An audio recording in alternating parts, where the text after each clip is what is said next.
ভাবুন, মদিনার সেই নিঃশব্দ রাত, চারদিকে গভীর নীরবতা। মসজিদে নববীর পাশে এক ব্যক্তি বসে আছেন, পেটে ক্ষুধা, শরীরে ক্লান্তি, কিন্তু চোখে এক অদ্ভুত আলো, জ্ঞানের আলো, ঈমানের আলো। ইতিহাস তাকে চেনে আবু হুরায়রা রাদিয়াল্লাহু তাআলা আনহু নামে। তার আসল নাম ছিল আব্দুর রহমান ইবনে শাখর।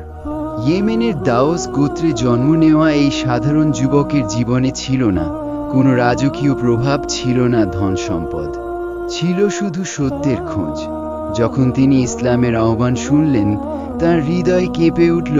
তিনি দেরি করেননি, সবকিছু ছেড়ে চলে এলেন মদিনায়, শুধু একজন মানুষের সান্নিধ্যে থাকার জন্য। সেই মানুষটি হলেন মানবজাতির শ্রেষ্ঠ শিক্ষক মহানবী মুহাম্মদ শাহ। মদিনায় এসে তিনি আশ্রয় নিলেন মসজিদে নববীর পাশের সোফায়।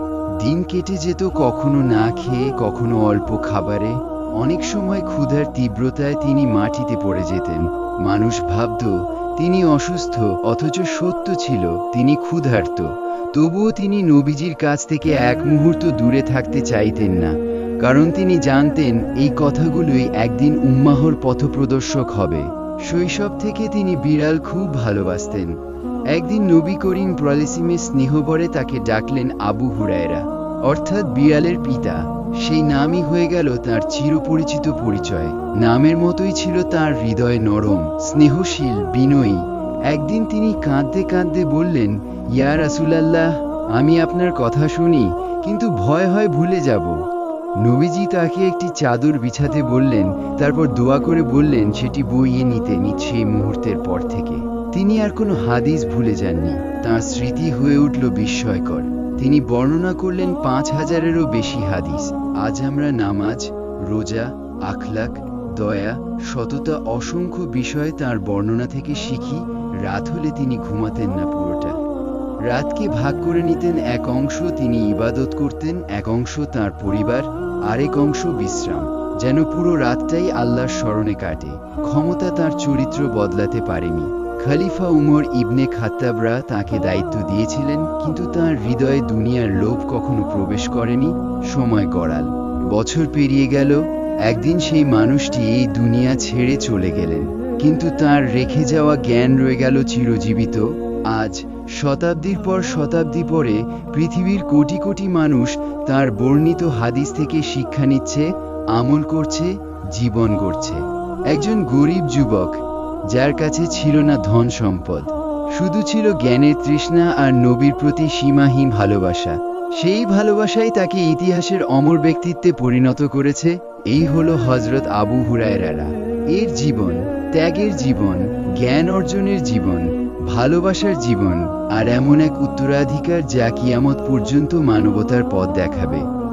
হযরত আবু হুরায়রা রাদিয়াল্লাহু তাআলা আনহু-এর জীবন থেকে আমরা যে শিক্ষা পাই, তা শুধু ইতিহাস নয়, এটি আমাদের জীবনের পথ নির্দেশ। প্রথমত, জ্ঞান অর্জনের গুরুত্ব। তিনি দারিদ্র্য, ক্ষুধা ও কষ্ট সহ্য করেছেন, কিন্তু জ্ঞান অর্জন ছাড়েননি। আমাদেরও বুঝতে হবে সত্যিকারের সম্পদ হলো জ্ঞান। দ্বিতীয়ত, সৎসঙ্গের প্রভাব। তিনি নিজের জীবন বদলে ফেলেছিলেন শুধু মহানবী মুহাম্মদ শাহ এর সান্নিধ্যে থাকার জন্য। ভালো মানুষের সঙ্গ মানুষকে উচ্চ মর্যাদায় পৌঁছে দেয়। তৃতীয়ত, ধৈর্য ও ত্যাগের ফলাফল। ক্ষুধার্ত থেকেও তিনি হাল ছাড়েননি। আজ তাঁর নাম শ্রদ্ধার সাথে উচ্চারিত হয়।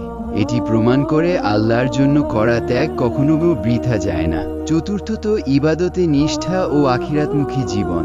ক্ষমতা ও দায়িত্ব পেয়েও তিনি বিনয়ী ছিলেন। আমাদেরও দুনিয়ার সফলতার মাঝেও আখিরাতকে ভুলে গেলে চলবে না। পঞ্চমত, ভালোবাসা ও আন্তরিকতা। তিনি নবীর প্রতি এমন ভালোবাসা দেখিয়েছেন যা তাকে ইতিহাসের শ্রেষ্ঠ হাদিস বর্ণনাকারীতে পরিণত করেছে। আন্তরিকতা মানুষকে আল্লাহর কাছে বিশেষ মর্যাদা দেয়।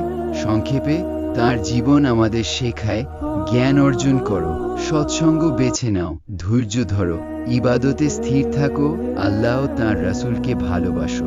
আমি ইউটিউবে নতুন, তাই যদি আপনাদের কাছে এ ধরনের ভিডিও করবেন, যদি ভালো লাগে সাবস্ক্রাইব করে পাশে থাকবেন।